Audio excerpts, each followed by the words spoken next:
Welcome to the Superheroes Everyday podcast. I'm Danny Horn. Thank you for joining us. Superheroes Everyday is a comedy blog about the history of superhero movies, starting with Superman the movie in 1978 and telling the story of how superhero blockbusters became the world's most efficient way to painlessly separate money from the public and then give it to entirely the wrong people. On the blog, I'm writing about the movies in release order, but here on the podcast, we'll be covering pivotal moments in superhero movie history, today addressing the 2011 Ryan Reynolds high-flying cluster bomb, the notorious Green Lantern. Now, your time is valuable, I'm aware of that, so I'm using the Sid Field 3-act structure to break up the episode. So this is Act 1 of Green Lantern, and then I'll be releasing Act 2 and Act 3 later on in the week. And now I want to introduce my guest, Joe Hennes, from the Muppet fan site ToughPigs. Hey, Joe. Hey, Danny, thanks for having me. Oh, how you doing? It's good to see you. I'm doing great. Yes, it's always great to see you.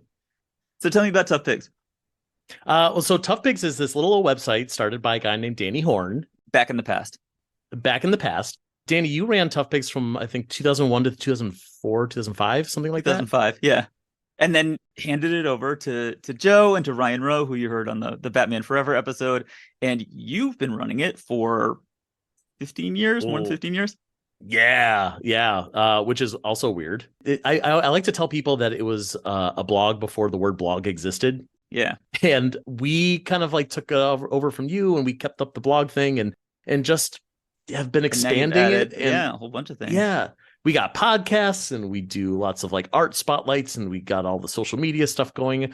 Topics is fun, and like it's cool because we've also like gotten to know the people at Muppets and Sesame and Henson, and it's gotten to do some fun projects with them or with the puppeteers and the writers and things like that. And you know, it's definitely become like a whole second career for all of us. Let's talk about Green Lantern. Why talk about chose this film? That's actually my question for you. You chose this film. I would like an explanation for that. So my father-in-law loves this movie. Oh, yeah. And he knows that I love superheroes and superhero movies, and this has become like a thing. We don't have a ton in common. Like he's into, he's an engineer, he's into cars, he's into sports. I'm into Muppets and comics. Like these worlds don't collide. Right. And he likes to tell me a lot about how much he loves Green Lantern. And I don't know if he's joking or not. This specific one. It's not like I like Green Lantern and also. No, I think he watched it on a plane once and was like, I'm going to tell Joe how much I like this movie. And it comes up on a regular basis. Aww. But I don't know if he's joking or not. Let's run the numbers and see kind of how well this did. It was June 2011, which 2011 was a big year for superhero movies. It wasn't the big year. That was 2012, but a big year. There's 4 movies that came out. There was Thor and Captain America, X-Men First Class, and then Green Lantern. None of them did as well as they could have, kind of thinking back on it from later years. Thor actually was the only one that cracked the top 10. But Green Lantern was the one that just got slaughtered. Green Lantern was 24 for the year, made $117 million, and especially the reviews were just desperately bad. There were X-Men First Class on Rotten Tomatoes got 86%, Captain America 79%, Thor 77%, and then Green Lantern 26%. Ooh. Let's get into Act 1. It begins with a long spoken out crawl, which is always going to be difficult for everybody. Billions of years ago, a race of immortals harnessed the most powerful force in existence. Everybody hates this exposition at the top, and I'm doing it at the top of my episode, I'm realizing, which is probably a terrible idea. But it's this thing where like these immortals, and they harnessed the emerald energy of willpower, where Guardians of the Universe, they built the planet Oa, where they could watch over. Nobody knows. It turns people off right at the start, because you don't really know what's important and what you're actually supposed to be paying attention to. And like, is there going to be a test? Am I supposed to like memorize these names and numbers and stuff? Yeah, I mean, they're definitely like using the shorthand, talking to people like me who are lifelong Green Lantern fans, right? And going like, yeah, the Emerald Energy. I know exactly what you're talking about. Yeah, right. You remember the Guardians of the Universe. You remember Oa. Yeah, right. Yeah. Our old buddies. I'm genuinely curious, like as someone who had never heard of Green Lantern, like throwing all that information at them and being like, well, so what do you think this movie's going to be about?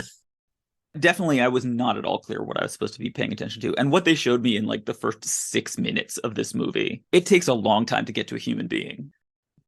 Here's the thing that people don't understand about exposition is that in order for it to work, you need to build the desire within the audience for that information. So you intrigue people, you create a little mystery. People don't quite know exactly what's going on, and you hold back a little bit. So by the time you deliver the exposition, the audience is desperate for it. They really want to hear all about it. This is too early to find this out. They divided the universe into 3,600 sectors, which seems like either a lot or not nearly enough for an entire universe. And they sent a ring powered by the energy of will to every sector to select a recruit. And you get chosen by the ring. And together, these 3,600 recruits form the intergalactic peacekeepers known as the Green Lantern Corps. And the way that I am understanding this is that this is a cult, and the recruits are basically kidnapped and given a terrible job. Yes, all this is true. And on top of that, it's like, okay, so what is a sector? That can mean anything. What is a sector? I know. What is a sector? This is a question that is not answered the entire movie. No, it's not asked, let alone answered. I know. Yeah. What is the emerald energy of willpower? I know. Those are three words that should not go together. And yet we put it out there, and it's just a fact. You're just going to deal with it.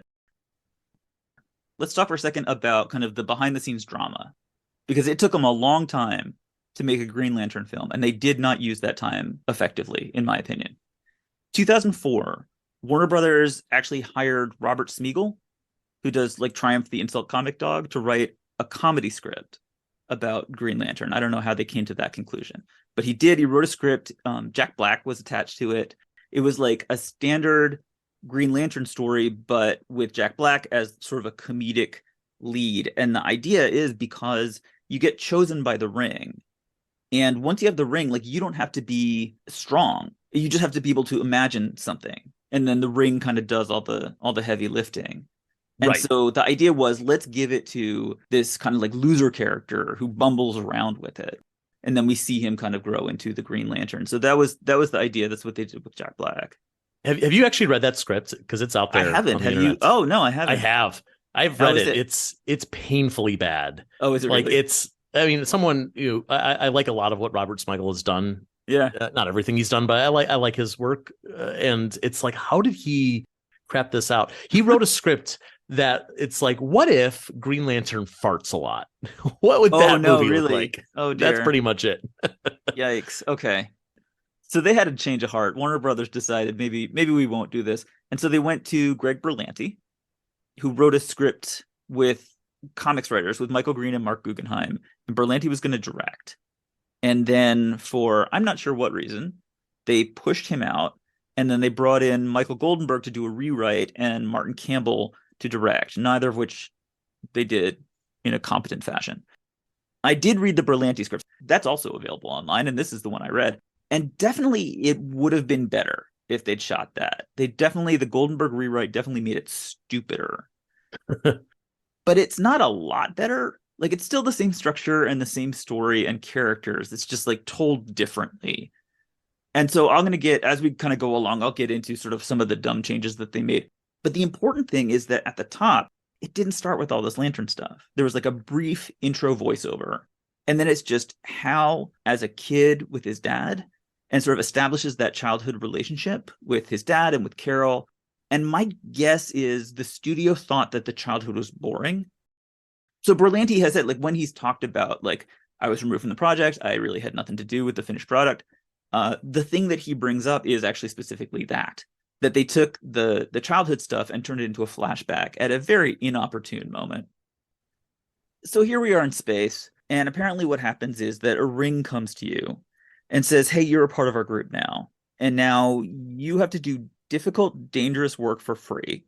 We're going to beat the shit out of you and call it training. We're going to break you down psychologically until your entire existence is focused on just pleasing your bullies. I'm trying to come up with any version of this that is not horrifying and abusive, and it is not coming to me. It's the worst kind of the draft. Yes. It's like you get drafted to a foreign army where you don't understand the rules of engagement. Yeah. Nobody tells you what you're doing. Yeah, and they don't teach you how to use the weapons. Nope, they just insult you. And go. Yeah. And just go. Yep. Just go. You're fine. Of all the threats, Joe, I do need to explain this to you. Of all the threats that the Corps has ever faced, the gravest was an entity of fear known as Parallax. And so only the legendary Green Lantern Abin Sur was capable of capturing and imprisoning this beast, which he did on the lost planet of Ryut. And so here we are. There's a caption on screen that says Planet Ryut in the Lost Sector, which I'm immediately like, I think we just found it. Yeah, you knew what it was the whole time. How do you lose a whole sector? It's like right there between 1245 and 1247. It's just not that hard. They got some people who come to this planet. They're sort of a crashed ship. So there are these four space randos who come and they fall into a pit and they see this green stuff, this green prison, and they see somebody with yellow eyes and they kind of like whimper and scream. And the creature says, "You are afraid. Good." And then it murders them and just tears their skeletons out of their bodies using the power of yellow pixie dust. And the bodies fall to the ground. Well, they're yellow red shirts because that's the color of their skeletons. Yes. That are sucked out of their bodies for, because that's how fear. They're fear skeletons. Everyone has fear skeletons. Everyone has a fear skeleton and then your regular skeleton. But if you tear the fear skeleton out, yeah. And now we're 6 months later and we're still in Sector 2814. It's like, oh my God. That's where we live. Is that ours? That's where we keep all of our stuff. They didn't tell us that. I'm telling you that. I thought this was just a random, 2814, so that's home. All right. You should read 30 years worth of Green Lantern comics so that you would understand. And I would remember the numbers. Sector 2014. I know Earth 616. And I know that Donald Duck's car, the license plate is 313. Those are my two comic book numbers that I know.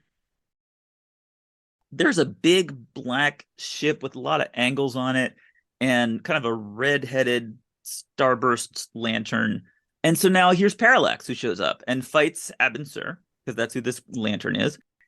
He leaves the ship and I don't know why. He gets wounded. Right. Yeah. There's a lot there's a lot to unpack here. Yeah, go ahead. They really don't explain anything. Yeah. Not that there's that much to explain. Like you can kind of figure some of this out, like bad guy attacks, good guy runs. But as you're hearing, I didn't really understand the opening to this, and I spent very little time trying to do so.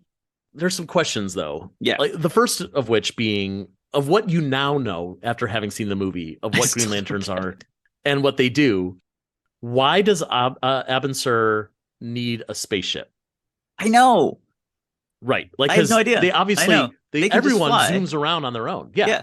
And this is canonical from the first appearance of the Hal Jordan Green Lantern. Yeah. That Abin Sur is in a spaceship that crashes. Right. And I think for years there have been comic book writers who tried to come up with like BS responses to like, he didn't trust his ring, or like, he was transporting a bad guy, or whatever it is. Yeah. But here it's just like, no, he's just floating around in space. Yeah. Well, it's a space scene, and so he's just out there doing space stuff. He also has a really big ship for one dude. He really does. It's enormous. And there's nothing in there. Like, it's not like we see like the kitchen or like the workout room. No, the only thing that's in there is the escape pod. You're right. A smaller ship in his big ship. Within the ship. Ryan Reynolds wakes up in bed with a lady, and he has a very nice body, but he is late for something. So he has to quickly pull some clothes on, which I don't think is that necessary, but he does that very quickly. And then he has to run out on the pretty naked girl who he leaves in his house. But this is the thing. Every cool movie character, if you want a movie character to be cool, they have to be late for their first scene. Because it creates this false drama right at the start for like, what are they late for? And why is it so important? So now we see him driving an orange 1971 Dodge Challenger, and they're playing really loud a Sum 41 song, and he's driving real fast. He's trying to do like 3 things at once. And this, I've spoken out about this before, but the problem of the concept of cool and my feeling that we do not need it anymore, that it is actually bad for us. Because what it makes us do is create movie scenes where you got to pack like a whole bunch of different ways of being cool into that first scene to just establish how cool he is. So it has to be cool music, and he has to drive real fast and wake up with a naked lady. You got to really hit that real hard at the top. Yeah, he's also the worst. Like Yes. he has no redeeming qualities. Like there is like this idea of cool that you're talking about that we as the audience could be like, he's well, like what a cad he is. Yeah. But really, like through his words and actions, he's the actual worst person. The whole story arc, the kind of how to train your dragon story arc, is that the guy is flawed, and so how could he be chosen? But you're right. But like everybody in the world thinks that he's a complete asshole. Yeah. He does terrible wrong things, which he's about to do. And they just play that so hard that by the time he gets the ring, I actually don't really believe that he's worthy. Like, oh, he's absolutely not. Yeah. No. Even his friends can barely tolerate him, as we're going to see. Let's talk about Ryan Reynolds, though. I have a question. Do you agree at this point that Ryan Reynolds is generally considered to be a national treasure? Like, people like him. Yeah, he's insanely likable. When did that happen is my question. So I was thinking about this too. I It's a mystery. I looked at some reviews. So I think 2004 was when he started on Two Guys, a Girl, and a Pizza Place, which is, I think, is sure how he first kind of got known to people, and that ran for 4 seasons. But I looked at some reviews for Green Lantern, and one of the things that people said was wrong with the film is that they cast Ryan Reynolds in it. They were like, oh, this guy. And so clearly 2011, he was not yet beloved in the way that I feel like he is now. And my question is, like, was that Deadpool? Like, Deadpool was 2016.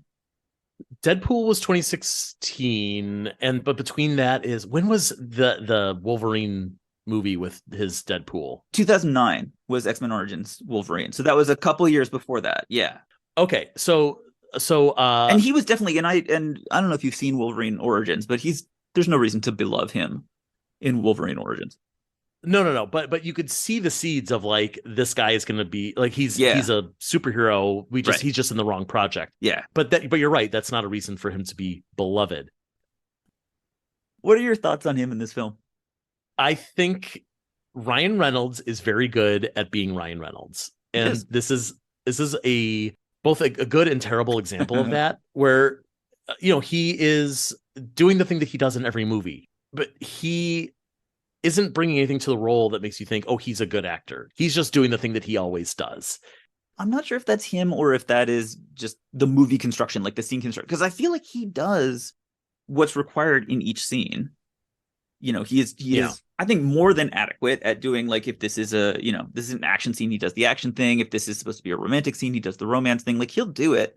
And the problem, I have a hard time blaming actors for not rescuing a drowning movie. So I think he's all right. Hal Jordan in the comics is not that interesting of a character. Like, he's also a blank slate. So is this just a guy that you give a ring to? Yeah, he is. Like, Hal Jordan, the character of Hal Jordan is defined by what he can do and not who he is. There's a suit somewhere in the world who's talking to other suits about a plane, which is an AI fighter plane, which has all the capability of a human pilot without the human error. Tim Robbins is here. He plays a senator who's kind of like blowing smoke. They have built these new AI planes, and they're showing them off to, I'm going to say, some government people. They don't really establish. It doesn't really matter. They're showing them to... It really doesn't. Yeah, it's a couple dudes in ties. They're called Sabers, and to prove how good they are, they're going to put the Sabers up against Ferris Air's 2 best pilots. And Hal is one of them. So here's Hal coming in. His super cool love engine just like screams into the parking lot. And there is an angry lady in the locker room whose name is Carol. She says, "You're late." And he says, "I slept in." And she says, "I used to sleep in. Then I turned 11. So obviously this is either a former lover or a future lover, and really probably both. Yes, correct. That's how you script that. There are 3 characters. This is weird for me. There's 3 characters in this movie named Carol, and all of them are played by the same actress. I don't know why they only cast one person for all 3 roles, but that is what they did. And you can tell the difference because their relationship with Hal is completely different from one Carol to the next. So this is Carol 1. This is the plane flying Carol. And she hates Hal worse than poison and potholes. Carol Ferris at this point in the story is nothing. She exists to be an ex-girlfriend, but she's also the future love interest, but she's also his boss, I guess. Yeah. But also his best friend. Yeah. Like and so when you put all those things together, she's nothing. And so Blake Lively has to figure out how to turn that into a real believable character. Which she does not do. She is pissed off because she has practiced against the Sabers, and they have smoked me every time. There's nothing that you can do that they can't do faster, better, and without disappointing women everywhere. Oh, God. He's like, I think we both know awful. That's not true. So already the movie is extremely horny. Also, we just saw him fuck some other lady. Like, Yeah, we know that he fucks. but we don't know how disappointed she is. We didn't get like a star rating afterwards. Right. From her. We didn't see her Yelp review. And so she says, this is exactly why I didn't want you for this. And I'm looking at it, I'm saying, okay, he's clearly entirely on time. You are currently delaying him from putting his flight suit on. So she says, I wanted this other guy. And he says that guy isn't good. And she's, at least he shows up. He did show up. He's right here. He's right in front of you. Let him put his flight suit on. He sacrificed brushing his teeth that morning so that he could be there on time. And bedtime with the lady. Yeah. That's right. So, aftercare. That's important. Once again, it's a strong, smart woman who is not impressed with the hero, who's gonna fall for him by the end, which is depressing. Hal and Carol are up in the air, flying around, fighting imaginary airplanes. Everybody starts saying plane stuff like weapons are hot, and they have little nicknames for them. And we are in a simulated combat situation, whatever that could possibly be, with a couple of super fast robot planes. Are they trying to kill each other? This is a question that I have.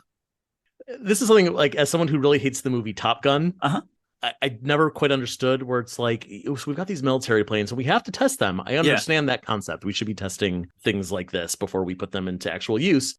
But like, we're putting real people in there with like real guns and like they're murdering each other. Right. Are they dead? Do people die doing this? Yeah. I don't know what happens in that movie. Who cares? It is not that compelling to me. It's just kind of like plane stuff. They fly around for a while.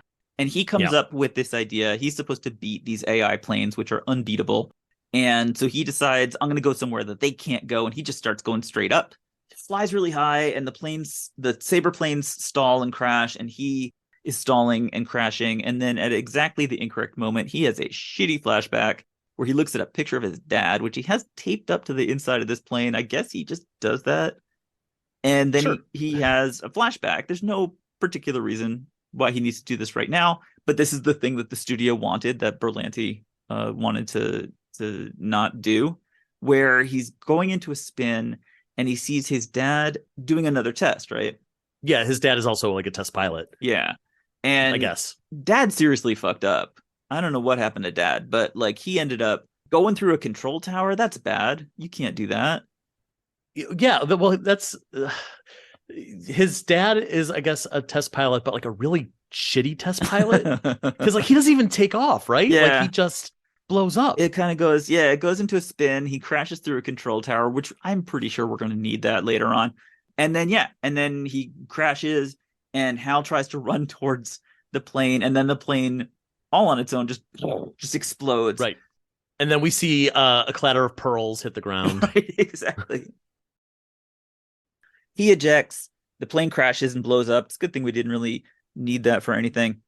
And now we see Carol number 2, who is really mad at him, but for a completely different reason and in a very different way. Now this is business Carol, who's in a suit.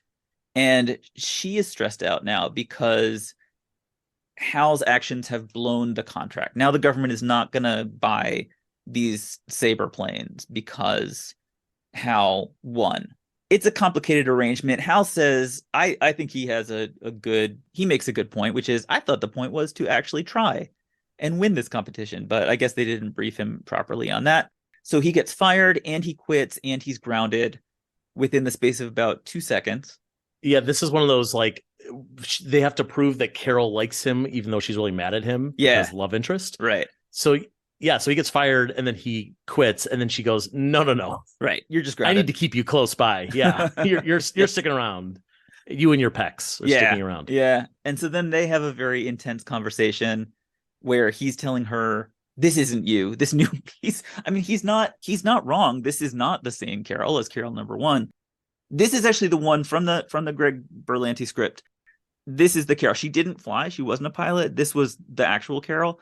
And Hal was not as much of an official, like, capital A asshole. She's a lot more subdued. She makes more sense. She's a lot more involved in Act 3. And so this is a thing that clearly the Michael Goldenberg revision has kind of messed up. There's a crashed spaceship somewhere in the world. I'm not sure exactly where it crashed. It crashed near some water. It's sort of like strawberry colored dude who sends the ring. So the ring has like green glowy energy. So we're going to see a lot of green glowy CGI energy around this, sort of like this green pixie dust. It surrounds the ring and then it flies away to go and find somebody. Hal gets abducted. This green energy sparkly ball picks him up, flashes him around in the air, takes him somewhere, drops him in a parking lot at night in a mud puddle near the spaceship. So he sees the spaceship that's crashed on the beach, and he runs to help the guy. And actually, this is a nice moment, actually, for real, for Hal and for Ryan Reynolds. He pulls, so this is Abin Sur, the red alien, and he kind of pulls him out of the spaceship, and he is immediately just concerned. He shows no kind of like fear around, wait, this is an alien. Like, he doesn't freak out or anything. He like takes him out and actually appears to care about helping him live and get him to a hospital.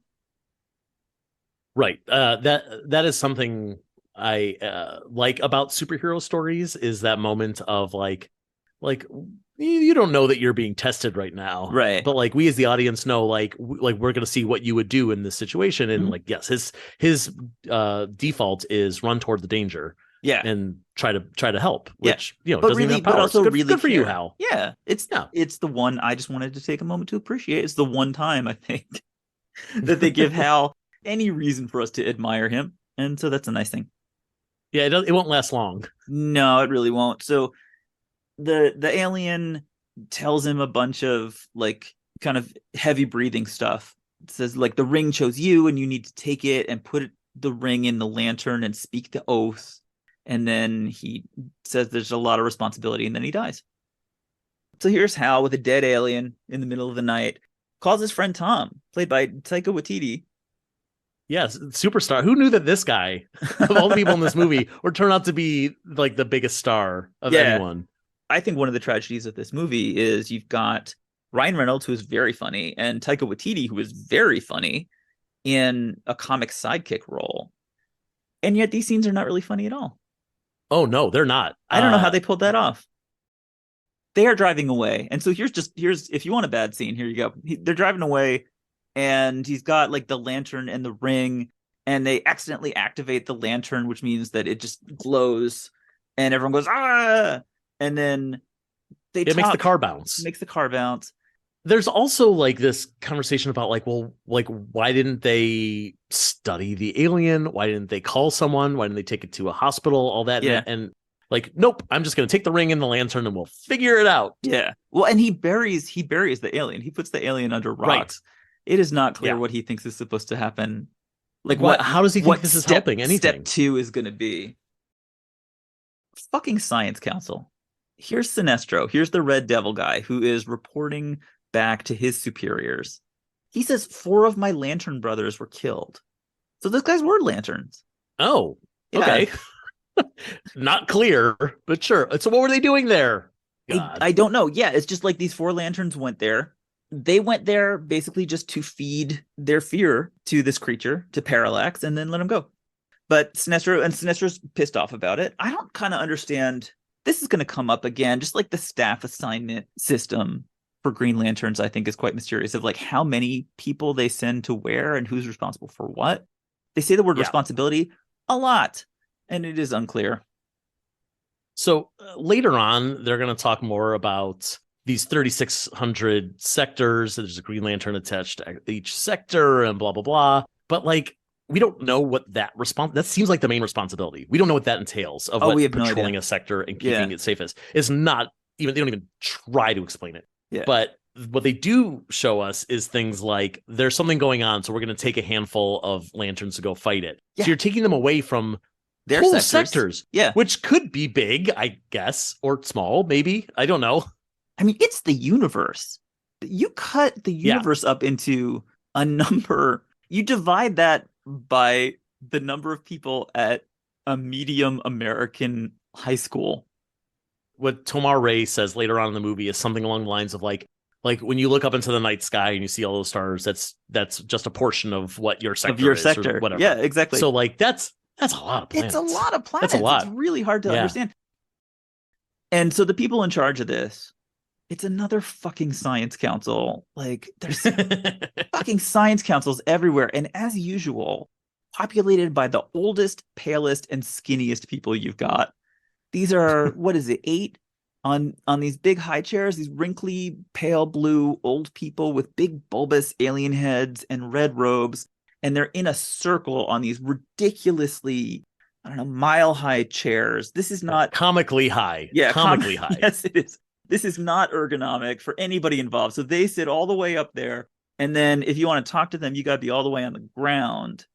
Despite the fact that a Sinestro wanted to, like, he has a magic wishing ring. That's true. He could float fly up to their level. No. Instead, he's going to get his neck is going to. Yeah, he's going to get like a crick in his neck. Yeah. Yeah. Plus, if you're standing there, they're all in a circle. So if you want to see them all, you got to keep swiveling. The problem with science councils, there is in this film an uber race of immortals who I couldn't help but notice have real pale skin. The core itself is extremely diverse. We see this coming up. There's like multiracial, multi-species, multi kind of class and order of animal. They're very big on diversity, but guess who gets to be in charge forever? Unelected and unquestioned. Oh, look, it's the old white people. That's a weird coincidence. I don't know why that keeps coming up every time we see one.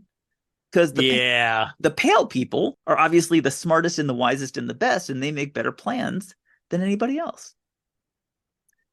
Yeah, well, especially when like we have a scene where it's a bunch of the pale people talking to the one guy with darker skin. Right? Who's gonna turn evil? Yeah. Right, yeah. Who we just assume, by the way, is evil because his name is Sinestro and he's got devil ears. So he tells them that there's this big new danger, and they say, yeah, we're aware of the threat and we're assessing the situation, which is just typical science council bullshit. To them, is assessing the situation, let's send Green Lanterns to get their skeletons sucked out. Yes, because that's all they've done so far. That is one way to assess a situation. You get a sit rep out of that. We see Hector, sad little Hector. Hector Hammond, we don't know for a very long time who he is or what he has to do with anything. There's a lot of connection between a bunch of characters that we find out about in a big hurry way late in the movie, but this is Hector. Way late. Yeah.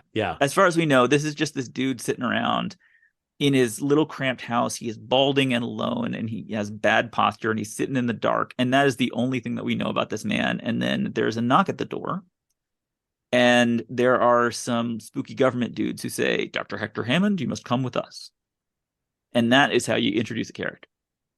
That's right. What we've learned about him is his name. Yes. And that he is the type of person to choose to have a mustache that makes him look like a sex offender. Yes. Yeah, he's made a number of bad appearance decisions. They put a bag over his head and they bring him to, yes, I think this is it. They do a retinal scan. There's flashing lights. And yes, my friends, it's another facility. I love facilities. This is my 4th facility so far on the show. There's X-Men First Class, Hulk has a facility, Fantastic Four, Rise of the Silver Surfer, and now Green Lantern. And I just love facilities. Specifically, I love the splintering sound that they make during their inevitable rapid unscheduled disassembly. The rule of facilities is the more elaborate the security system, the more comprehensive the devastation will be. Great. They always go down. Yes. And this very much seemed to me like they spent a lot of money on the CGI in this movie. Mm-hmm. So we're going to build this one set and we're going to use it for the next 2.5 hours. Yes, we are. Whether we need you're going to see a lot of this facility. Yeah, exactly. Really, we just see this one big room. Right. That has kind of like a medium-sized Hadron Collider in it for no particular reason. Because science. That's where they do the science, Danny. That is true. So here comes Angela Bassett, who's playing Amanda Waller, who is an actual DC character who is interesting, but not in this movie. They accidentally cast Angela Bassett as a different character in this movie and just called her Amanda Waller. Amanda Waller. And she just kind of like brings Hector in, does a terrible job of briefing him on what they actually want him to do. She says that this is the first time mankind has ever encountered an alien. She wants Hector to do the initial assessment of this creature's physiology, and he says, "Why me?" And she says, "As a xenobiologist, your skills are specifically suited to the task." And my question is, do we have a lot of xenobiologists? Like, why do we have them again? Well, we know later on that he teaches, I presume, xenobiology at a college. Yeah. So if you can't do, you teach. Who pays xenobiologists is my question. And what is the return on investment there? I guess if I were a xenobiologist, which I'm considering, we'll see what happens after this podcast is over. Yeah. If I were a xenobiologist, I would hope that I would be kidnapped by the government to do some dirty work. I think that would be the only direction that that's your career path. Yeah. Hal's at home messing around with the ring. He's this is actually, I think, a really cute, like, funny Ryan Reynolds scene. He gets some stuff to do where he's looking at it and saying, like, "Oh, the oath, right?" Because everyone knows the oath. You're shaking your head though, because this is such a ripoff of the scene from Sam Raimi's Spider-Man, where Spider-Man's on the roof and he's like going Shazam and like doing all the different hand signals and trying to get the web to come out of his wrist. Yeah. Like, it's the same thing, so except he's doing He-Man references. Right. I thought it was cute, but it's fine. Yeah. It's fine. It was just nothing to me. It was just like, can we just get this over with? Can you just do the thing? Yeah. I can see that point of view for sure. Hector's playing with the alien. He's just kind of like fucking around saying autopsy words. And then Hal figures out, it looks to me like what Hal figures out is actually just like you're just supposed to go around the other side of the lantern, I believe is what happens. It's just like, oh, he was doing it the wrong end. I just have it backwards, I think, because that's the only reason why suddenly it works.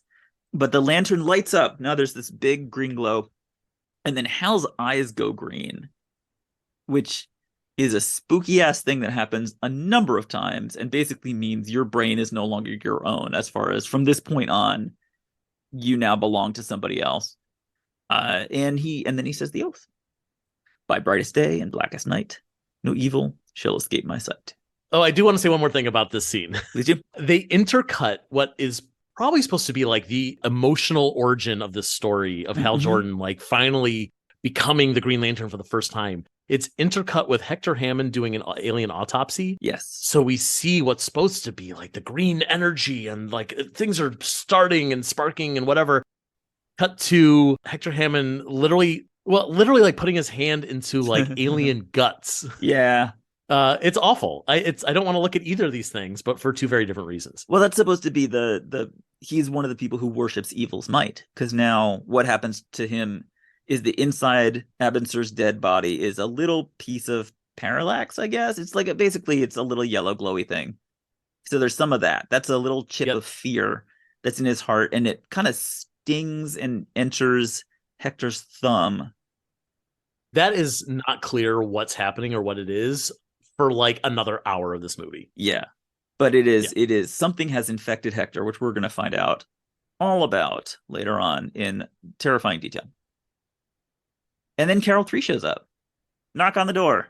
And here's Carol number 3, who's the datey Carol. She's the one who, like, she was so angry. Carol 1 is furious with him for nothing. Carol 2 is pissed off and disappointed with her. Here comes Carol 3, who just like randomly shows up at his house and asks him to go and get a drink. They don't really establish, in that Greg Berlanti script, we found out that these characters grew up together. So we see them at like 11, 12 years old. And he has a little scene with like 11-year-old Hal has a little scene with 11-year-old Carol. And so it kind of like establishes they've known each other forever. And that's why their lives are so completely entwined with each other. That is not at all clear from the movie, and it kind of gets pieced together backwards. You don't really find that out even until like the end of Act 2. Right. They go to a bar together. There's a picture of Hal's dad on the wall of the bar. which I believe means that Hal is about to crash this bar and eject from it. That seems to be what happens when he sees his dad's picture. Hector has finished his autopsy. He is very jazzed about all the scientific possibilities. And that's the moment where he figures out himself, just because Angela Bassett is looking at him. He realizes, oh, I can't actually now say anything about this. So here's another person caught up in a death cult without intending to, where there are rules that no one has explained to him. He's been kidnapped. Everyone gets kidnapped and taken over in this movie over and over again. And she tells him, like yourself, doctor, I'm a seeker of truth, but the people who pay for facilities like this have other priorities and the power to enforce them. People like us have to work within the system, doctor. So my question is, why didn't he sign an NDA? Why did he not get a briefing on this? Like, he doesn't need to sign an NDA because he's got a smoking gun to his head. I just mix metaphors, but it's still true. I was looking at it and I was like, are they going to dissolve his body? Like, what is going on right now? What I want to know is, okay, so there's no NDA. Yeah. Let's presume it's because, like, well, if we get the lawyers involved, then the lawyers know what's going on, and we just need to keep the circle small, which would make narrative sense. But does that mean he's not getting paid? Like, is there no one like in accounts payable who's like filling out an invoice for him? Yeah. Like, he just volunteered his time. This is what happens when you get kidnapped and brought somewhere and given a new job. This happens throughout the movie. This is how this movie goes. Hal's outside, and there are 3 guys who beat him up in the parking lot. It has been a rough day for Hal, and it is not over yet. It's going to go on and on. So he goes out into the parking lot. He leaves the bar, and there are these 3 guys who are all real mad at him because his little stunt with the plane apparently means that the airplane company doesn't get that contract, and so you've cost us all our jobs. And so they right. That's a big leap there, by the way. Like, we didn't get this one contract, therefore we're all getting fired. Yes, apparently they are. And they beat him up pretty efficiently and throw him down. In the previous scene, Carol says to him, like, when they're dancing, like, one of the reasons she's not like still furious with her is she's like, well, the contract isn't dead yet. Right. You know, she makes it clear, like, oh, well, I'm still doing, business lady Maybe stuff. So happening. don't worry. But these guys didn't get that memo. No, they're pissed. Like, they think that the contract is just completely done, which is also like, she just said it, you guys. But also, it seems like they've just been waiting for an opportunity to beat up Hal Jordan, which, I mean, yeah, I get it. Everybody seems like they want to. Yeah. And so they beat him up and they throw him down. They call him pathetic. They say he's been living off his dad's reputation his whole life. And he gets real mad. And he gets up and he throws a punch, and it's a big green hand. It's a very kind of like Ms. Marvel kind of deal of like, wow, whoa, I didn't know I could do that. Where'd that big hand come from? And his first official act as a superhero is he just like whacks these humans across the street. And he looks at the ring. His first act as a space cop is to punch a guy in the face. Yeah, punch some dudes. And he looks down at the ring, and it lights up, and it forms this big sparkly energy haze all around him and makes fuzzy noises. And then it lifts him off the ground, and it carries him into space for a fantastic space adventure. And then we see Hector at home, naked, in bed, rolling around, screaming and sweating and squealing. And it seems very uncomfortable in the world. And with our unwilling hero and equally unwilling villain abruptly kidnapped out of their lives and headed somewhere in the direction of destiny, that is the end of Act 1 of Green Lantern. I will be releasing Act 2 later this week, and here's what's coming up. And then here comes his new best friend, Obi-Wan Berdobi, who is kind of like a Yoda, Dumbledore, Chick-fil-A type motherfucker. This lantern turned into some scary monster, and the other lanterns are like, we gotta give him a cool name though. What are we gonna call him now? You know what sound cool? Parallax. They're all like, yeah, Parallax. I don't believe that anybody consulted every living creature in the universe before they decided to go ahead and do this. Yeah, I did not give my consent to fund the space police. And Hal's like, okay, this is my first day though? I never even heard of you, Knuckle Knobs, like 12 hours ago. I absolutely do not know how to spell any of your names. Like, what is going on right now? All right, stay tuned for that. Thank you very much, Joe. Thank you. I'm excited for part 2. Oh, me too. I will meet you right back here for part 2 of Green Lantern on the Superheroes Everyday podcast. Thanks for listening. Pathetic. Bastard's been living off his old man's reputation his whole life.